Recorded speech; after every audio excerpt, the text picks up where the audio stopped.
അച്ഛൻ നമ്മളിലുള്ള വിശ്വാസത്തെ മാറ്റിമറിക്കാൻ വേണ്ടി പറഞ്ഞു എന്നോ വിശ്വാസ സത്യങ്ങളെ പുനർക്രമീകരിക്കാൻ പറഞ്ഞു എന്നൊന്നും അർത്ഥമാക്കില്ല കേട്ടോ. നമുക്ക് എല്ലാ ദിവസവും വീട്ടിൽ ജപമാല എത്തിക്കുന്നുള്ള നമ്മുടെ ട്രഡീഷനാണ്, അത് കീപ്പ് ചെയ്യുക. പക്ഷേ വർഷങ്ങളായിട്ട് ഇവിടെ ചിലപ്പോൾ കുട്ടികളിൽ നിന്ന് ഫീഡ്ബാക്ക് അനുസരിച്ച് പലപ്പോഴും ഞാൻ ഹോം മിഷന് പോയപ്പോഴും അറിയാം, ഒരു 30% വീടുകളിലേക്കാണ് സാധാരണ ഈ ജപമാലയൊക്കെ നടക്കുന്നുള്ളൂ. പക്ഷെങ്കിലും കാലഘട്ടത്തിനനുസരിച്ച് നമുക്കറിയാം, ഇന്നലെ നമ്മൾ ജോൺ 23 മാർപ്പാപ്പയുടെ തിരുനാൾ ആഘോഷിക്കുകയാണ്. സഭയെ കാലഘട്ടത്തിനനുസരിച്ച് രൂപപ്പെടുത്താൻ രണ്ടാം വത്തിക്കാൻ കൗൺസിൽ വിളിച്ചുകൂട്ടിയ വിശുദ്ധനായ മാർപ്പാപ്പയാണ്. അപ്പോൾ ഞാനിത് പറയാൻ പോകുന്നത് ചിലപ്പോൾ കാലഘട്ടത്തിനനുസരിച്ചുള്ള നമ്മളൊരു കുറച്ച് പേഴ്സണൽ പ്രയറിലേക്ക് കൊണ്ടുവരാൻ വേണ്ടിയിട്ട് പറയുന്നത് മാത്രമേ ഉള്ളൂ. നമ്മുടെ വിശ്വാസത്യങ്ങളെയോ പാരമ്പര്യങ്ങളെയോ മാറ്റിമറിക്കാൻ വേണ്ടിയിട്ടല്ല ഞാനത് പറയണേ. ആരെങ്കിലും ഈ വീട് എടുത്തിടാണെങ്കിൽ ഈ ആമുഖം കൂടി അതിലെടുത്തിടണമെന്ന് കൂടി ഞാൻ അപേക്ഷിക്കുകയാണ് കേട്ടോ. ഞാൻ പറയുന്നത്, നമുക്ക് ഈ 4 മിസ്റ്ററീസ് ഉണ്ടല്ലോ നമ്മുടെ ജീവിതത്തിൽ. ഈ അനുഭവങ്ങളൊക്കെ ഇല്ലേ? ഇല്ലേ? സോറഫുൾ ഇതല്ലേ അനുഭവങ്ങളില്ലേ? നമുക്ക് ഉണ്ടോ? ഉണ്ടല്ലോ. പരീക്ഷയിൽ കുറച്ച് മാർക്ക് കിട്ടുമ്പോൾ ദുഃഖം വരില്ലേ? അസുഖം വരുമ്പോൾ ദുഃഖം വരില്ലേ? ഇല്ലേ? തലവേദന വരുമ്പോൾ ദുഃഖം വരില്ലേ? പിക്നിക് കൊണ്ടുപോകാന്ന് പറഞ്ഞിട്ട് മമ്മി കൊണ്ടുപോയില്ലെങ്കിൽ ദുഃഖം വരില്ലേ? ദുഃഖമുണ്ട്. ഈ അനുഭവങ്ങളൊക്കെ ഉണ്ട് അല്ലേ? സന്തോഷമില്ലേ? ഹാപ്പിനെസ് ഇല്ലേ ലൈഫിൽ? ഇല്ലേ? ഉണ്ടോ? ഉണ്ട്. ഐസ്ക്രീം കഴിക്കുമ്പോൾ ഹാപ്പിനെസ് തോന്നും. ഇവിടെ വന്ന് ടഫ് കോർട്ടിൽ കളിക്കുമ്പോൾ ഹാപ്പിനെസ് തോന്നും. TV കാണുമ്പോൾ ഹാപ്പിനെസ് തോന്നും. ഇല്ലേ? നല്ല മാർക്ക് കിട്ടുമ്പോൾ ഹാപ്പിനെസ് തോന്നും. ഉണ്ടോ? യെസ്. ഇനി ഗ്ലോറിയസ് മിസ്റ്ററീസിന്റെ അനുഭവങ്ങൾ അല്ലെങ്കിൽ മഹത്വപൂർണമായിട്ട് അനുഭവങ്ങൾ നമ്മുടെ ജീവിതത്തിലുണ്ടോ? ഉണ്ടോ? Yes or no? കിരീടം വെച്ച് തരുന്നതൊക്കെ ഉണ്ടാ. ഇപ്പൊ എയ്ഡനെ നമ്മൾ സമ്മാനം കൊടുക്കാനായിട്ട് വിളിക്കും. എയ്ഡൻ എവിടെയാ? അപ്പൊ എയ്ഡൻ ഒരു ഗ്ലോറിയസ് മൊമെന്റ് ആണ് അല്ലേ? ഓ, രൂപതയിൽ ഫസ്റ്റ് റാങ്ക്, ഒരു സമ്മാനം അവന് കൊടുത്തേ. അപ്പൊ ഗ്ലോറിയസ് ഇടുവാ, ഗ്ലോറിയസ് അല്ലേ? ഈ അനുഭവങ്ങളില്ലേ? എന്നിട്ട് കൺഗ്രാജുലേഷൻ ഉണ്ടോ? അച്ഛൻ പറയാം. ഗ്ലോറിയസ് അനുഭവങ്ങളില്ലേ? ഉണ്ടോ? Yes or no? യെസ്. ഇനി ലൂമിനസ് ആയിട്ടുള്ള അനുഭവങ്ങൾ എന്തെങ്കിലും ഉണ്ടോ? ലൈറ്റൊക്കെ വരുന്നത് ടോർച്ചടിക്കുമ്പോഴല്ല, സ്വിച്ച് ഇടുമ്പോഴല്ല. എന്തെങ്കിലും ഇത് ഒരു ലൂമിനസ് ആയിട്ടുള്ള എന്തെങ്കിലും തോന്നോ? അയ്യോ, ഇന്ന് ഉറങ്ങാതെ പള്ളിയിൽ പോകണമെന്ന് തോന്നി. അതൊരു ലൈറ്റാണ് അല്ലേ? യെസ്. ഇന്ന് ഹോളി കുർബാനയിൽ പങ്കെടുക്കണം തോന്നി. അതാണ്. ഇന്ന് നൈറ്റ് വിജിൽ പങ്കെടുക്കണം തോന്നി. അതൊക്കെ ഒരു തോന്നലാണത്. ഇങ്ങനെ എല്ലാ അനുഭവങ്ങളും നമ്മുടെ ജീവിതത്തിലുണ്ട് അല്ലേ? കർത്താവ് കടന്നുപോയ, പരിശുദ്ധ അമ്മയും കടന്നുപോയ എല്ലാ അനുഭവം നമ്മുടെ ജീവിതത്തിലുണ്ട്. അപ്പം അതുകൊണ്ട് ഞാൻ പറഞ്ഞു വളരെ പ്രാക്ടിക്കലായിരുന്നു. എല്ലാ ദിവസവും ജപമാല എത്തിക്കാറുണ്ടോ? ഫുൾ എത്തിക്കാറുണ്ട്. ഞാനിവിടെ പലപ്പോഴും കാണുമ്പോൾ എല്ലാവരും ഇങ്ങനെ എൽമരി എന്ന് പറഞ്ഞ സുസ്ഥിരതാവങ്ങളുടെ സ്ത്രീകളിൽ 10 ആക്കാനുള്ള തിരക്കിലാണ് എല്ലാവരും. ഞാനിതൊന്ന് ഈ അക്കാഡമിയിൽ ഞങ്ങളുടെ അച്ഛന്മാരുടെ ഇടയിൽ ഞാനൊന്ന് എനിക്ക് സംബന്ധിച്ചു, അച്ഛന്മാരുടെ ഇടയിൽ നമ്മളിങ്ങനെ ചിലപ്പോൾ ജൂനിയർ സുപ്പീരിയർ ചിരിക്കാൻ പോലും പറഞ്ഞു നമുക്കൊന്ന് ഒരു ദിവസം അങ്ങനെ ജപമാല എത്തിച്ചു നോക്കാം. അപ്പോൾ ഞാനിങ്ങനെ ഉദാഹരണം പറഞ്ഞു. സെബിച്ചൻ ഞങ്ങളുടെ സുപ്പീരിയറാണ്.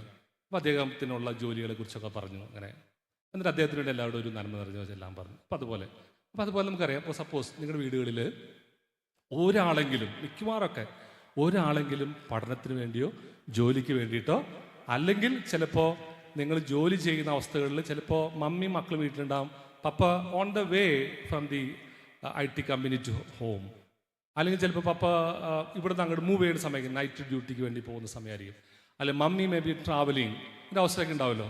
അപ്പോൾ ഇന്ന് ഉദാഹരണം പറയുകയാണെങ്കിൽ ഒരു ഗ്ലോറിയസ് മിസ്റ്ററി ഇത് കാണും. സാറ്റർഡേ അല്ല സൺഡേ, ഇന്ന് സൺഡേ ഇത് കാണും. അപ്പോൾ ഇന്നിങ്ങനെ ഇരുന്നു. അപ്പോൾ അമ്മമാർ ലീഡ് ചെയ്യണം കേട്ടോ. ഇങ്ങനെ ഇരുന്ന് കഴിഞ്ഞപ്പോൾ സപ്പോസ് നിങ്ങൾ വീട്ടിൽ 5 മക്കളുണ്ട്, 5 പേരുണ്ട്. 3 മക്കളും അപ്പനും അമ്മയും കൂടെ. ഒരാളെ പഠിക്കാൻ പോയിരിക്കുകയാണ്. അപ്പോൾ എന്ത് ചെയ്യണം? ഒരു വീഡിയോ കോളിൽ കണക്ട് ചെയ്തോടെ വെക്കണം. കയ്യിൽ പിടിക്കണ്ട, കണക്ട് ചെയ്യാതെ വെക്കുക. ദെൻ നിങ്ങൾ പ്രാർത്ഥിക്കാൻ ഒരുമിച്ച് കൂടാ. അപ്പോൾ ഞാൻ പറയാം, ബെന്നീസ് പഠിച്ചു ജോയിൽ ഇപ്പോൾ അവിടെ പഠിക്കാൻ പോയി കാണും. ജോയിലെ ഇന്നത്തെ വിശേഷം സുഖമാണോ? ഇന്നത്തെ ദിവസം കഴിഞ്ഞുണ്ടായിരുന്നു. പപ്പ ഇന്ന് ഭയങ്കരമായിരുന്നു, ചിലപ്പോൾ ഒരു റാഗിങ് ഒക്കെ വന്നു, ഭയങ്കര സ്വല്പം ടഫായിരുന്നു, അല്ലെങ്കിൽ ഞാൻ വിചാരിച്ച പോലെ മാർക്ക് കിട്ടില്ല, അപ്പോൾ ദുഃഖം വന്നു. അല്ലെങ്കിൽ ഞാനൊന്ന് നല്ല അസൈൻമെൻ്റ് ഒക്കെ എഴുതി കൊടുത്തപ്പോൾ എല്ലാവരും കൺഗ്രാജുലേറ്റ് ചെയ്തു, ഗ്ലോറിയസ് വന്നു. അല്ലെങ്കിൽ ഇന്ന് അതിൻ്റെ ഇടയ്ക്ക് ഒന്ന് കുർബാനയ്ക്ക് പോകാൻ തോന്നി, അത് ലൂമിനസ് വന്നു. ഇത് പങ്കുവെച്ച് കഴിയുമ്പോൾ ജെസ്സി ടീച്ചർ എന്താ ചെയ്യുക? ലീഡ് എടുക്കുക. അത് നമുക്ക് ജോയിന് വേണ്ടിയിട്ട് എല്ലാവരും ഓരോ നന്മ ആൻ ഒരു നന്മ നിറഞ്ഞ ചൊല്ലി, ആഗ്നസ് ഒരെണ്ണം ചൊല്ലി, ബെനിസ് ഒരെണ്ണം ചൊല്ലി, ജെസ്സി ഒരെണ്ണം ചൊല്ലി, ജോയലും ചൊല്ലി. ഒരു നന്മ നിറഞ്ഞു. അപ്പം എന്ത്? കർത്താവിൻ്റെ ഉയർപ്പ് ധ്യാനിക്കുക. നിങ്ങളത് രഹസ്യം ചെല്ല. കർത്താവിൻ്റെ ഉയർപ്പാണ്. ഉയർപ്പിൻ്റെ അനുഭവങ്ങൾ ചിലപ്പോൾ ഉണ്ടായിട്ടുണ്ടാവും. അത് പങ്കുവെച്ചുകൊണ്ട് ഉയർപ്പ്, കർത്താവിൻ്റെ ഉയർപ്പിനെ കുറിച്ച് ധ്യാനിക്കാൻ പറഞ്ഞാൽ മതി. എന്നിട്ട് ഓരോ 5 നന്മ നിറഞ്ഞ ഒരാൾക്ക് വേണ്ടിയായി. അപ്പം എന്ത് തോന്നുന്നു? Joel, I felt that prayer is connected. കണ്ടോ? കണക്റ്റഡ്. നമുക്ക് വലിയ ബുദ്ധിമുട്ടില്ലേ? പത്രത്തിൽ നിന്ന് 5 ഒഴിവാക്കാലോ, അല്ലേ? അതിന് സുഖം കിട്ടില്ലേ? 10 ചെല്ലുന്ന സമയത്ത് നിന്ന് ഒരു 5 ചെല്ലുമ്പോൾ അതിന് സുഖമുണ്ട്. പക്ഷെ ഒഴിവാക്കിയതിൻ്റെ സുഖം അടുത്തെടുത്തു. ചെസ്സിനിടും. ബെന്നിസ്. അപ്പം ഇന്ന് ജോലിക്ക് പോയപ്പോൾ അവിടെ നിന്ന് ചിലപ്പോൾ അതിൻ്റെ വലിയ CEO വന്നിട്ട് എന്നെ ഫയർ ചെയ്തു. ദുഃഖമാണ്. അല്ലെങ്കിൽ ട്രാവൽ ചെയ്യുന്ന വണ്ടി സ്ട്രക്ക് ഡൗൺ ആയി പോയി, വേറെ ഒന്നും കിട്ടിയില്ല, ദുഃഖമാണ്. അല്ലെങ്കിൽ ചിലപ്പോൾ ഒരു സാലറി ഹൈക്ക് കിട്ടി, അത് ഗ്ലോറിയസ് ആണ്. അല്ലെങ്കിൽ ലൂമിനസ്, കുറച്ചുകൂടി രാവിലെ എല്ലാ ദിവസം പള്ളിയിൽ പോകാൻ തോന്നുന്നു, പോയി. ഇതൊക്കെ ഒന്ന് പങ്കുവെച്ചു, ഒന്ന് ഷെയർ ചെയ്തു. അപ്പോൾ ജോയിൽ വീഡിയോ കോളുണ്ട് കേട്ടോ. ഇരിക്കാം. പപ്പിക്ക് വേണ്ടി ഒന്ന് പ്രാർത്ഥിച്ച്. ആഗ്നസ്, ജോയൽ, ജെസ്സി, ബെന്നിസ് ചെല്ലി. How the prayer is personalised. ഒരു ഗ്ലോറിയസ് മിനിസ്ട്രി മാത്രമല്ല വരണേ. ഒരു ദിവസം നമ്മൾ എല്ലാ കൊന്ത എത്തിക്കാൻ പോവാണ്, ഓർക്കുന്നുണ്ടെങ്കിൽ. 2ാമത്തെ മിനിസ്ട്രി കർത്താവിൻ്റെ സ്വർഗ്ഗാരോഹണം ധ്യാനിക്കാൻ പറഞ്ഞു. എന്നിട്ടാണ് ഇത് ചെല്ലണേ. നിങ്ങൾ ബൈബിളിലെ വാചകങ്ങളൊക്കെ ഓർക്കാൻ പറയാം, അതൊന്നും ചെയ്യണ്ട, അത്രയും പറയാം. 3ാമത്തെ ഏതാ? പരിശുദ്ധാത്മാവിൻ്റെ ആഗമനം എടുത്തു. അപ്പോൾ അത് ബെന്നീസ് ഒന്ന് ഇതിലായിരുന്നു. മമ്മിക്ക് വേണ്ടി ഒന്ന് പ്രാർത്ഥിച്ചേ. എങ്ങനെയുണ്ടായിരുന്നു വീട്ടിലെ ജോലി സ്ഥലത്തൊക്കെ എങ്ങനെ ഉണ്ടായിരുന്നു? How do you feel? അപ്പോൾ ദുഃഖം ഉണ്ടാവും, സന്തോഷം ഉണ്ടാവും, ഇതൊക്കെ ഉണ്ടാവും. പങ്കുവെച്ചു. ഒരു മിനിറ്റ്, 1.5 മിനിറ്റ് എല്ലാവരും കൂടെ. ബെന്നീസ് പറഞ്ഞു എല്ലാവരും കൂടി ഓരോ നന്മ നിറഞ്ഞ ചെല്ലി. അടുത്ത് മാതാവിൻ്റെ സ്വർഗ്ഗാരോഹണം. ആൻ വേണ്ടി ചെല്ലി. അപ്പോൾ ആൻ പറഞ്ഞു സ്കൂളിൽ പോയപ്പോൾ ഒന്ന് തല്ലുകൂടി, അപ്പോൾ വിഷമായി. ടീച്ചർ ചീത്ത പറഞ്ഞപ്പോൾ വിഷമായി. അല്ലെങ്കിൽ വിചാരിച്ച മാർക്ക് കിട്ടില്ല, വിഷമായി. ഇന്ന് മഹത്വമാണെങ്കിൽ ചിലപ്പോൾ ഒക്കെ സോറഫുൾ ആയിരിക്കും. അപ്പോൾ നമ്മൾ മഹത്വത്തിൽ നിന്നും സ്വർഗ്ഗാരോഹണത്തിൽ നിന്നും നമ്മൾ ട്രാവൽ ചെയ്യാണ്. എവിടേക്ക്? ദുഃഖത്തിലേക്ക് നമ്മൾ ട്രാവൽ ചെയ്യാണ്. എന്നിട്ട് ഓരോ നന്മ നിറഞ്ഞ ചെല്ലി. ജോലി ചെല്ലി, ബെന്നിസിലേക്ക് ചെയ്യുന്നുണ്ടാവും. ആഗ്നസിനെടുത്തേ. അടുത്ത് അവർ കൂടുതൽ മാർക്ക് കിട്ടി, ക്ലാസ്സിലെ ഫസ്റ്റ്. ഓക്കെ, കിട്ടി. ഗ്ലോറിയസ്, ലൂമിനസ് ഒക്കെ വരാണ്. അതിൽ സ്ട്രഗിൾ ചെയ്തതിൻ്റെ വേദനയുണ്ടല്ലോ, അത് പങ്കുവെച്ചു. ഒരു 5 നന്മ നിറഞ്ഞ ചെല്ലി കഴിഞ്ഞു. അപ്പോൾ എത്ര നന്മ നിറഞ്ഞറിയും? 25 നന്മ നിറഞ്ഞറിയും. എത്രന് പകരം? 50 പകരം. സമയോ ലാഭം, പക്ഷെ പ്രാർത്ഥനയോ പേഴ്സണലൈസ്ഡ്. അതിൻ്റെ എന്ത് ചെയ്യണ്ടേ? അത് കഴിഞ്ഞിട്ട് ആരെങ്കിലും ഒരു പറ്റാണെങ്കിൽ എല്ലാവരും സമർപ്പിച്ചുകൊണ്ട്, നിങ്ങൾ ചിലപ്പോൾ അപ്പനായിരിക്കും, അമ്മയായിരിക്കും, ചിലപ്പോൾ മക്കളായിരിക്കും. ഈശോയെ, വിശുദ്ധമ്മേ, ഞങ്ങളെല്ലാവരെയും ഓർത്ത് സമർപ്പിക്കുന്നു. എന്നിട്ട് എത്രയുടെ മാതാവേ പ്രാർത്ഥന ചൊല്ലി അവസാനിപ്പിച്ച് 10 മിനിറ്റ്, 10 മിനിറ്റ്സ്. ഇതിന് രാത്രി വേണമെന്നില്ല. ഇനി പപ്പ ട്രാവലിംഗ് ആണ്, ജോലിക്ക് പോയിക്കൊണ്ടിരിക്കുകയാണ്. പപ്പയോട് പറയാം, പപ്പ വീഡിയോ ഒന്ന് ഓൺ ചെയ്തേ. ഈ സാധനത്തൊക്കെ ഒന്നും വണ്ടിയിൽ എങ്ങനെ വെക്കേണ്ട സാധനം ഉണ്ടാവുമല്ലോ, അതിൽ ഓൺ ചെയ്ത് വെക്കുക. വീഡിയോ കോള് പോലീസുകാർ കാണണ്ട, നമ്മൾ കണ്ടാൽ മതി. വെക്കുക, ഒരു ഇയർഫോൺ കൂടി വെക്കുക. കണ്ടോ? ട്രാവലിൻ്റെ സമയത്താണ്. ട്രാവൽ പോലും പേഴ്സണലൈസ് ചെയ്യുന്നുണ്ടാവുള്ളൂ പ്രാർത്ഥനയിൽ. എത്ര മനോഹരമായിരിക്കും പറയും. നമുക്ക് പ്രാർത്ഥിക്കാൻ തോന്നും. കാരണം എന്താ? ഇത് ഭയങ്കര ബോണ്ട് ക്രിയേറ്റ് ചെയ്യും. നമുക്ക് ഭാരം തോന്നുകയില്ല. എന്തുകൊണ്ടാ? സ്നേഹമുള്ളവർക്ക് വേണ്ടി പ്രാർത്ഥിക്കണേ. അപ്പനും അമ്മയ്ക്കും ജ്യേഷ്ഠനും അനിത്യക്കും ഒക്കെ വേണ്ടി നമ്മൾ പ്രാർത്ഥിക്കണേ. സ്നേഹമുള്ളപ്പോൾ ഭാരം തോന്നുകയില്ല. ഭാരം തോന്നില്ല, സമയം പോയതറിയില്ല, റിപ്പീറ്റേഷൻ ഉള്ളത് തോന്നില്ല. പിന്നെന്താ? 10 മിനിറ്റ്സ്. ഇത് പറ്റോ? ഇത് നമ്മുടെ ദശാബ്ദി പ്രാർത്ഥനയാണ്. ഞാൻ പാരമ്പര്യത്തെ അട്ടിമറിക്കല കേട്ടോ, പ്ലീസ്. ഇതെങ്കിലും നമുക്ക് ചെല്ലാൻ പറ്റിയാൽ ദിസ് എ പേഴ്സണലൈസ്ഡ് ലൈഫ്. അല്ലെങ്കിൽ നമ്മളിങ്ങനെ നന്മ ചൊല്ലി പോവും, വിരക്തി തോന്നും, ചെല്ലാൻ തോന്നില്ല, ഉറക്കം വരും. ഇതെന്താ? അടുത്ത എൻ്റെ ഷെയറിംഗ് ആണ്. ഞാൻ എന്താ പറയാൻ പോണേ? എന്താണ് ചേട്ടൻ എന്താ ഉണ്ടായെന്ന് കേൾക്കാനുണ്ടോ? മക്കൾക്ക് എന്തുണ്ടായി? ഒരാളെങ്കിലും പുറത്ത് പഠനത്തിന് ജോലിക്ക് പോയിട്ടുള്ളവരുണ്ടാവും, അല്ലെങ്കിൽ on the way to working place. നോക്കിയേ, എത്ര മനോഹരമാവുമെന്നറിയോ? ഇത് നമുക്ക് ഇന്ന് രാത്രി തൊട്ടൊന്ന് തുടങ്ങാൻ പറ്റുമോ? ഇതൊരു ദശാബ്ദി പ്രെയർ ഫോർമാറ്റ്. ഞാൻ അതൊന്ന് റെക്കോർഡ് ചെയ്ത് ഇടും, വിജിലിനെ കൊണ്ട് ഇടിച്ചോളാം. ഗ്രൂപ്പിൽ. ഒന്ന് ട്രൈ ചെയ്യോ. നിങ്ങളോട് പറഞ്ഞിട്ട് കാര്യമില്ല എനിക്കറിയാം. മാതാപിതാക്കന്മാരെ നിങ്ങൾ ട്രൈ ചെയ്ത് നോക്കോ. മറ്റേ നിങ്ങൾ തുടർന്നോട്ടെ, എനിക്ക് കുഴപ്പമില്ല, അതിനെ മാറ്റിമറിക്കാനല്ല. അതില്ലെങ്കിൽ ഇതെങ്കിലും പ്രിഫർ ചെയ്താണ്.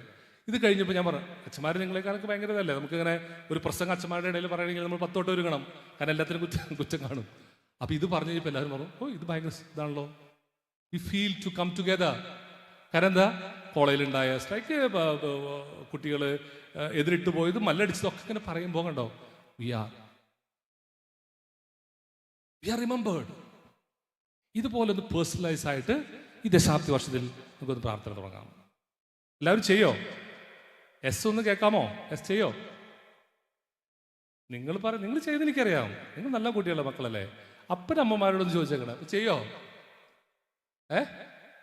ഇതെങ്കിലും ഒന്ന് ചെയ്യോ? ഒന്ന് ചെയ്യണം കേട്ടോ. സ്റ്റാർട്ട്.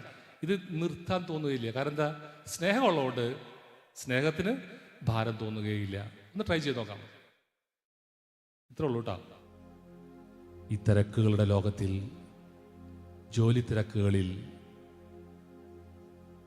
പരിശുദ്ധ അമ്മയുടെ മുമ്പിൽ അഭയം തേടാൻ നമ്മൾ മറന്നുപോകുമ്പോൾ, അലസത കാണിക്കുമ്പോൾ, സ്നേഹം നമ്മെ പ്രേരിപ്പിക്കുന്ന, സ്നേഹത്തിൽ ഭാരം തോന്നാത്ത ഒരു പേഴ്സണലൈസ്ഡ് ഫോം ഓഫ് റോസറി ലോകത്തിൻ്റെ ഏത് കോണിലും വസിക്കുന്ന കുടുംബാംഗങ്ങളെ കൂട്ടിച്ചേർക്കാൻ കഴിയുന്ന വ്യക്തിപരമായ പ്രാർത്ഥനയിലേക്ക് അത് വളരുന്ന നമ്മുടെ ദശാബ്ദി പ്രോജക്റ്റിൻ്റെ ഒരു ദശാബ്ദി പ്രാർത്ഥന, ദശാബ്ദി റോസറി പ്രാർത്ഥന, ആ ഫോർമാറ്റാണ്. ആ സമയം നിങ്ങളൊന്ന് ക്രമീകരിക്കണം മാത്രമേ ഉള്ളൂ. ചെറിയ കുട്ടികളില്ലാത്ത സ്ഥലങ്ങളിൽ, വീടുകളിൽ അത് ചിലപ്പോൾ നിങ്ങൾക്ക് 10 മണിക്കോ രാത്രി 10 മണിക്കോ ഒക്കെ നിങ്ങൾക്കത് ക്രിയേറ്റ് ചെയ്യാവുന്നതാണ്. ചെറിയ കുട്ടികളുള്ളപ്പോൾ ഒരു നേരത്തെ ഉറങ്ങും, ഒരു 9 മണിക്കെങ്കിലും, അല്ല 8:45, 8:30, 9 മണിയുടെ ഇടയിലെങ്കിലും അത് തീർത്ത് അവർക്ക് ഭക്ഷണം കൊടുത്ത് അവരെ കിടത്തി ഉറക്കണം. അല്ലാത്ത ഭവനങ്ങളിലൊക്കെ നിങ്ങളുടെ സൗകര്യങ്ങൾക്കനുസരിച്ച് ജോലി ചെയ്യുന്ന, നൈറ്റ് ഡ്യൂട്ടി ചെയ്യുന്നവരുണ്ടാകാം. പക്ഷെ നിങ്ങളൊരു 10 മിനിറ്റ് ഭക്ഷണത്തിനെടുക്കാറില്ലേ? ഒരു 10 മിനിറ്റ് ചിലപ്പോൾ ഞങ്ങൾ ചായ കുടിക്കാൻ പോകാറില്ലേ? അതുപോലെ മറക്കാതെ 10 മിനിറ്റെങ്കിലും കുടുംബാംഗങ്ങൾ ഒരുമിച്ചുള്ള പ്രാർത്ഥന. സ്നേഹമുള്ളിടത്ത് അതൊട്ടും ഭാരമായിട്ട് തോന്നില്ല. അതിലേറെ നമ്മെ താങ്ങി നിർത്തുന്ന പരിശുദ്ധ അമ്മയുടെ മാധ്യസ്ഥം അത് കുടുംബങ്ങൾക്ക് സംരക്ഷണ കവചമൊരുക്കും. ഭാരം തോന്നാത്ത, സ്നേഹത്തിൽ നിന്നുയരുന്ന പ്രാർത്ഥനകൾ, അതിൽ പങ്കുവെക്കലും തീരും, വിശേഷങ്ങളും തീരും, പ്രാർത്ഥനയും തീരും, മനസ്സുകളുടെ അടുപ്പങ്ങൾ കൂടും. ചിലപ്പോൾ ആ ദിവസത്തിന് വേണ്ടി, സമയത്തിന് വേണ്ടി കാത്തിരിക്കുന്ന അനുഭവങ്ങൾ ഉണ്ടാകാം. അതെങ്കിലും ഈ ഒരു കാലഘട്ടത്തിൽ തുടങ്ങി, അതെങ്കിലും സാധാരണ പാരമ്പര്യത്തിന്റെ ഫോർമാറ്റ് തുടരുന്നത് തുടരട്ടെ. പക്ഷെ അവിടെയും ഇതുപോലെ പേഴ്സണലൈസിലേക്ക് കൊണ്ടുവരണം കേട്ടോ. അല്ലെങ്കിൽ കുറെ കഴിയുമ്പോൾ അതിനോടൊരു വിരക്തി തോന്നും. കർത്താവേ, ഞങ്ങളുടെ മധ്യസ്ഥയാകുന്ന പരിശുദ്ധ അമ്മയോടുള്ള വലിയ സ്നേഹത്തിൽ വളരാൻ ഞങ്ങൾ സൃഷ്ടിച്ചെടുക്കേണ്ട, തലമുറ കൈമാറി കൊടുക്കേണ്ട ആ പ്രാർത്ഥന രൂപമെങ്കിലും നഷ്ടപ്പെട്ടു പോകുന്നത് എൻ്റെ കുടുംബത്തിലുള്ള അവസ്ഥയാണെന്ന് ഞാൻ തിരിച്ചറിയും. അതിനെ ഒന്ന് പുനരുദ്ധരിക്കണമേ, പുനഃപ്രതിഷ്ഠ നടത്തണമേ.